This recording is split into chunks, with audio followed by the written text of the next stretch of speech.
The captain now resolved to go himself, but wiser than the others.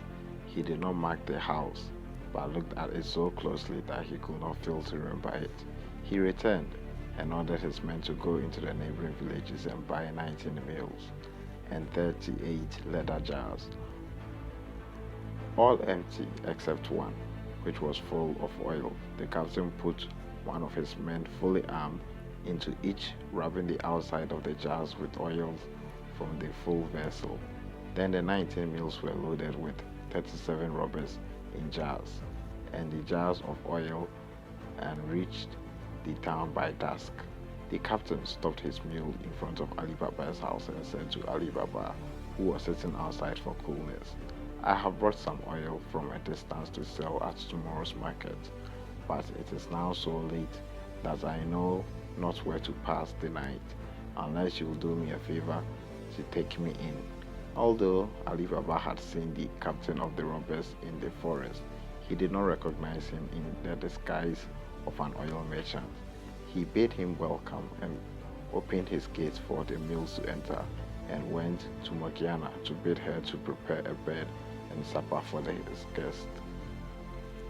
He brought the stranger into his hall, and after they had supped, went again to speak to Morgiana in the kitchen, while the captain went into the yard under the pretense of seeing after his mules, but really to tell his men what to do.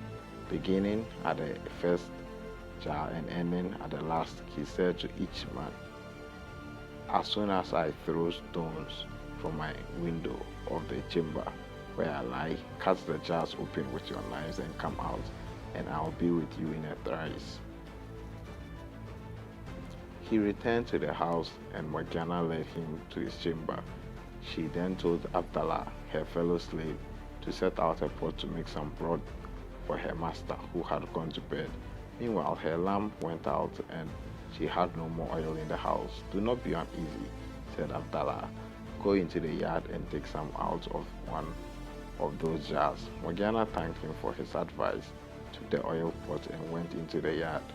When she came to the first jar, the robber inside said softly, is it time? Any other slave at Morgiana, on finding a man in the jar instead of the oil she wanted, would have screamed and made a noise. But she, knowing the danger her master was in, bethought herself of a plan and answered quietly, not yet, but presently. She went to all the jars, giving the same answer till she came to the jar of oil. She now saw that her master, thinking to entertain an oil merchant, had let 38 robbers into his house. She filled her oil pot, went back to the kitchen, and having lit her lamp, went again to the oil jar and filled a large kettle full of oil. When it boiled, she went to and poured enough oil into every jar to stifle and kill the robber inside. When this brave deed was done, she went back to the kitchen, put out the fire and the lamp, and waited to see what would happen. In a quarter of an hour, the captain of the robbers awoke, got up, and opened the window. As all seemed quiet, he threw down some little pebbles which hit the jars. He listened, and as none of his men seemed to stir, he grew uneasy and went down into the yard. On going to the first jar and saying, are you asleep? He smelled the hot boiled oil and knew at once that his plot to meet Ali Baba and his household had been discovered. He found all the gang was dead and missing the oil out of the last jar, became aware of the manner of their death.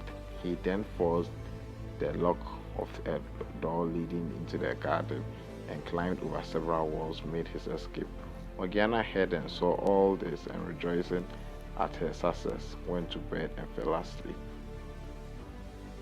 At daybreak, Ali Baba arose and seeing the oil jar still there, asked why the merchant had gone with his mules. Morgiana bade him look in the first jar and see if there was any oil. Seeing the man, he started back in terror.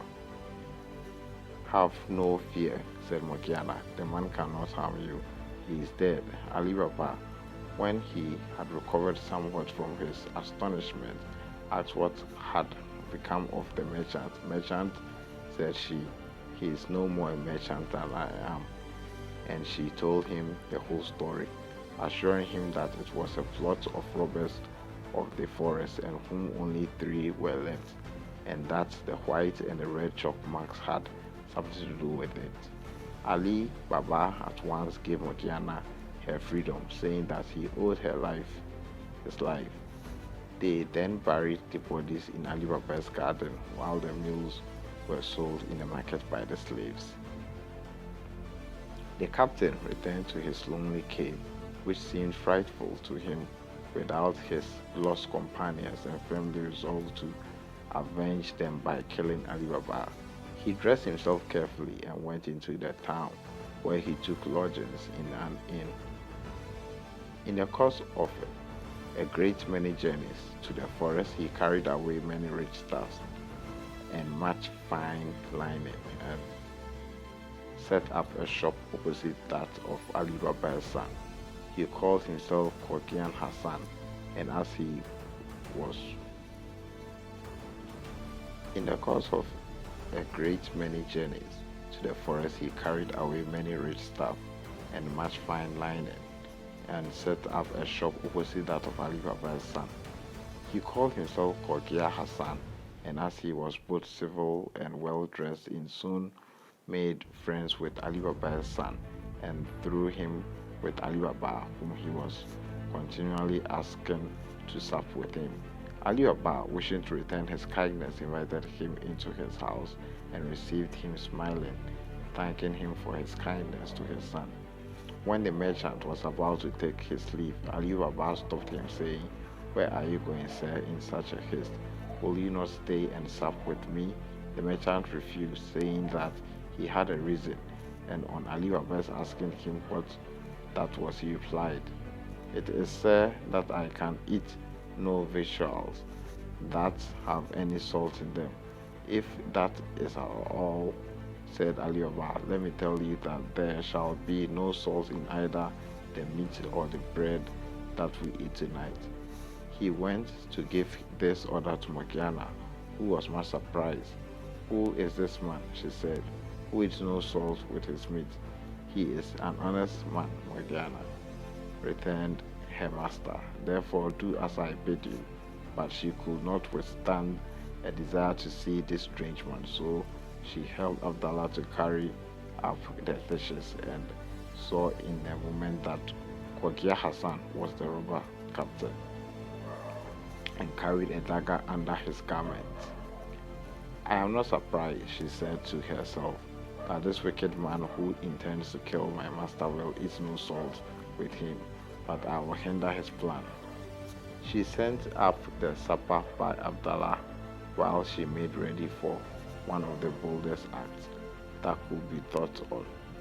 When the dessert had been served, Kogia Hassan was left alone with Ali Baba and his son, whom he thought to make drunk and then to murder them. Morgiana, meanwhile, put on a headed dress like a dancing girl, and clasped a girdle around her waist, from which hung a dagger with a silver hilt, and said to Abdallah, "Take your tabor and let us go and divert our master and his guest." Abdallah took his tabor and played before Morgiana until they came to the door, where Abdallah stopped playing and Morgiana made a low courtesy. "Come in, Morgiana," said Ali Baba, "and let Kogia Hassan see what you can do." And turning to Kogia Hassan, he said, "She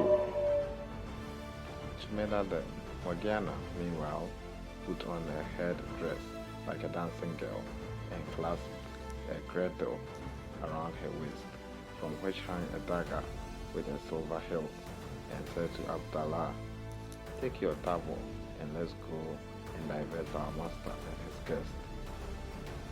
Abdallah took his tabor and played before Morgiana until they came to the door, where Abdallah stopped playing. Morgiana made a low courtesy. "Come in, Morgiana," said Ali Baba, "and let Kogia Hassan see what you can do."